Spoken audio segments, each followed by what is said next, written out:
आपण केबे पानी ग्लास भितर एक सीधा स्ट्र रखिछंती। आपणक आखि को सेई स्ट्रटी बंका देखा जाए, लागे जेमिति सेईटा भांगी जाइछि, किंतु आपणकर मन एवं आपणकर विवेक जानिछि जे एहा सत नुहे।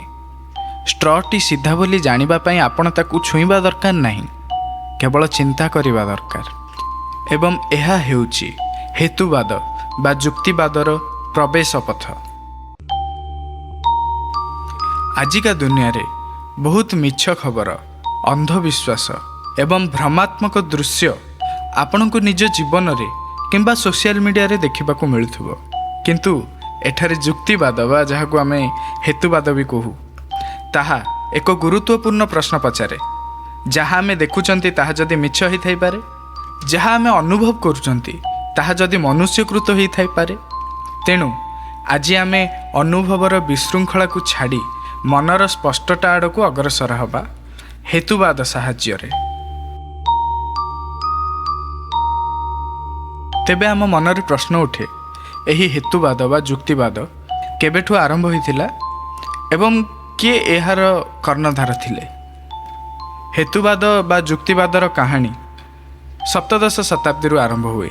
जने व्यक्ति थिले रेने डेकार्ट। से एक बरफावृत कोठरी भितर बसिचंती निया पाखरे। डेकार्टଙ୍କ गोटे लक्ष्य थिला जे एमिति एक सत्य खोजिबा जहाकू कई केबे संदेह करि परिबेनी। से सबु किछि को संदेह करबा को लागिथिले, जेमिति कि से कांथ को संदेह करुथुले, से निया को संदेह करुथुले, एपरि कि निज शरीर को मध्य संदेह करुथुले।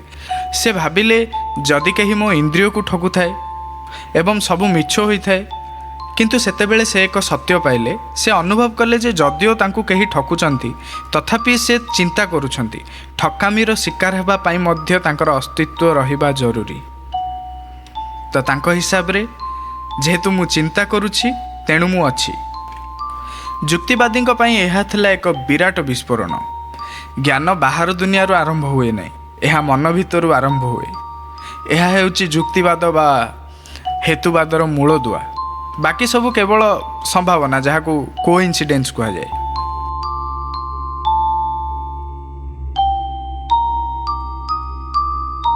कल्पना करंतु, बहुत साधारण लोक भावन्ति आम जीवनटा गोटे खाली स्लेट भली, जेमिति कि आमे खाली हाथ रे जन्म हो, मल्ला बेले भी खाली हाथ रे जाऊ, 5टी इंद्रिय माध्यम रे सबु किछि शिखि थाऊ। किंतु लिबनिज बोली गोटे जुक्तिवादी थिले जे कि एही कथारे सहमत नथिले। सेमाने जुक्ति कले जे एक मनीषर मन पूर्वर लोड होइथिबा किछि सॉफ्टवेयर सहित आसे, जेमिति नुआ लैपटॉप किनिले किछि ऑपरेटिंग सिस्टम सेथिरे प्री लोडेड हेकि थाए। सेमानक हिसाब रे गोटे मनीषर मन भी किछि जन्मजात धारणा नै कि आसी थाए, जेमिति कि गोटे जुक्तिर नियम किंबा गणितर धारणा किंबा गोटे पूर्णता परफेक्शन रो चिंताधारा, एगुड़ाक आम मन रे इनहेरेंट थाए। जेमिति कि आपण चिंता करंतु, प्रकृति भितरे आपण केबे संपूर्ण वृत्त देखिछंती, किंतु आपणक मन रे गोटे धारणा अछि जे संपूर्ण वृत्त कौन, कारण आपणकर मन गोटे नक्शा सहित जन्म होइछि। आमे गभीर सत्य को शिखु नाहु, आमे जुक्तिर चाबी व्यवहार करी सेगुड़ को अनलॉक करू एवं आमे खोजी चली थाउ जे सत्य कौन, जेउ पर्यंत आमको अनुभव हेनी जे सत्य कौन।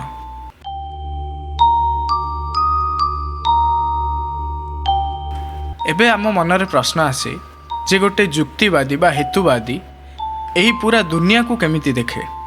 जदि सबुकिछि जुक्ति द्वारा परिचालित, तेबे ब्रह्मांड तो एक विशाल जुक्तिर समाहार। एबे आसंती बारुच स्पिनोजा। से जड़े जुक्तिवादी थिले एवं जुक्तिवाद को गोटे नुआ स्तर को नहीं गले।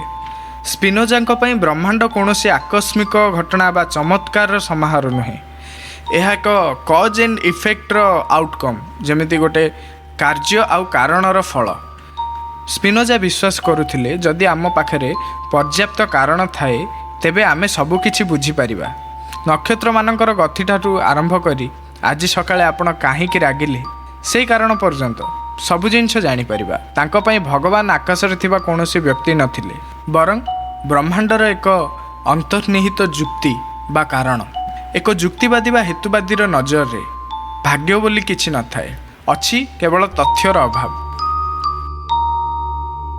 ଆପଣ ହୁଏତ ଭାବୁଥିବେ ଯୁକ୍ତିବାଦୀ ବା ହେତୁବାଦୀ ସବୁଠୁ କଠୋର ହେଇଥିବେ ଆଉ ସବୁବେଳେ ଗୋଟେ ଯୁକ୍ତି ବା କାରଣ ଖୋଜିବାରେ ବ୍ୟସ୍ତ ଥିବେ, ଯେମିତି ଗୋଟେ କାଲକୁଲେଟର ଭିତରେ ଅଛନ୍ତି। କିନ୍ତୁ ହେତୁବାଦୀଙ୍କ ପାଇଁ ଯୁକ୍ତି ହିଁ ଶାନ୍ତିର ମାର୍ଗ ଥିଲା। ସେମାନେ ବିଶ୍ୱାସ କରୁଥିଲେ ଯେ ଆମର ଆବେଗ, ରାଗ, ଈର୍ଷା, ଲୋଭ ଏଗୁଡ଼ାକ କେବଳ ଆମର ଚିନ୍ତାଧାରା ବା ତ୍ରୁଟି। ଯେତେବେଳେ ଆପଣ କାହା ଉପରେ ପ୍ରବଳ ରାଗନ୍ତି, ଏହାର ଅର୍ଥ ହେଉଛି ଆପଣ ସେଇ ପରିସ୍ଥିତିକୁ ଠିକ୍ ଭାବରେ ବୁଝି ନାହାନ୍ତି। ଯୁକ୍ତିବାଦର ଅର୍ଥ ହୃଦୟକୁ ଅଣଦେଖା କରିବା ନୁହେଁ, ଏହା ହେଉଛି ମୁଣ୍ଡ ଖଟାଇ ହୃଦୟକୁ ଅଶାନ୍ତିର ସମୁଦ୍ରରେ ବୁଡ଼ି ଯାଉଥିବାରୁ ରକ୍ଷା କରିବା। ଯେମିତିକି ଆପଣ କାହା ଉପରେ ରାଗିଲେ, ଯଦି ଆପଣ କାହା ଉପରେ ରାଗିଲେ ହୁଏତ ସେଇ ଲୋକ କୌଣସି ଚାପରେ ଆସି ସେଇ ଜିନିଷ କରିଥିବ ଯେଉଁଟାକି ଆପଣଙ୍କୁ ରାଗ ଲାଗେ, ନହେଲେ ହୁଏତ ଆପଣଙ୍କୁ ରଗେଇବା ପାଇଁ ସେ ଜିନିଷ କରିଥିବ। ଯୁକ୍ତିବାଦ ବା ହେତୁବାଦ ଏହି ସବୁର କାରଣ ଖୋଜେ। ଆମେ ଏବେ ଯାହା ଭାବନାର ଯୁଗରେ ରହୁଛୁ, ଆମକୁ କୁହାଯାଏ ମନର କଥା ଶୁଣ, ହୃଦୟର ପଛରେ ଯାଅ। ଏହା ହୁଏତ ସିନେମା ପାଇଁ ଭଲ ହୋଇପାରେ, କିନ୍ତୁ ଗୋଟେ ଯୁକ୍ତିବାଦୀ ଦୃଷ୍ଟିକୋଣରୁ ଏହା ଏକ ଭିନ୍ନ ପ୍ରକାରର ଭାବନା ସୃଷ୍ଟି କରେ। ହେତୁବାଦ ସବୁବେଳେ ଆମକୁ ମନେ ପକାଇ ଦିଏ ଯେ ଯେତେବେଳେ ଦୁନିଆ ଅସ୍ପଷ୍ଟ ଲାଗେ, ଯେତେବେଳେ ଆମ ଇନ୍ଦ୍ରିୟ ଆମକୁ ଧୋକା ଦିଏ, ଆମ ଆବେଗ ବା ଆମ ଇମୋସନ୍ ଆମର ଦୃଷ୍ଟିକୁ ଅନ୍ଧ କରିଦେଇଥାଏ, ସେତେବେଳେ ମଧ୍ୟ ଆମ ପାଖରେ ଏମିତି ଏକ ଅସ୍ତ୍ର ଥାଏ ଯାହା ତୀକ୍ଷ୍ଣ, ସ୍ପଷ୍ଟ ଏବଂ ନିର୍ଭୁଲ ଭାବରେ ସବୁ ଜିନିଷର କାରଣ ଖୋଜିବାରେ ସାହାଯ୍ୟ କରେ। ଏବଂ ଏହାକୁ ହିଁ ଯୁକ୍ତିବାଦ ବା ହେତୁବାଦ କୁହନ୍ତି।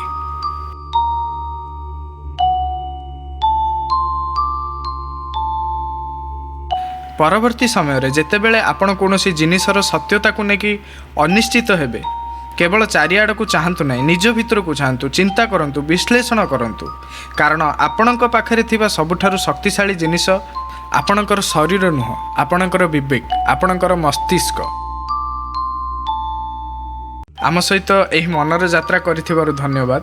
ଯଦି ଏଇଭଳି ଭିଡ଼ିଓ ଆପଣଙ୍କର ମନରେ ଏକ ନୂଆ ଚିନ୍ତାଧାରା ସୃଷ୍ଟି କରୁଛି, ତେବେ ଲାଇକ୍, ସବସ୍କ୍ରାଇବ୍ କରନ୍ତୁ। ପରବର୍ତ୍ତୀ ସମୟ ପର୍ଯ୍ୟନ୍ତ ସବୁବେଳେ ଯୌକ୍ତିକ ରୁହନ୍ତୁ। ସବୁ ଜିନିଷରେ ନିଜର ଯୁକ୍ତି ବା କାରଣ ଖୋଜିବାକୁ ଚେଷ୍ଟା କରନ୍ତୁ। ଧନ୍ୟବାଦ।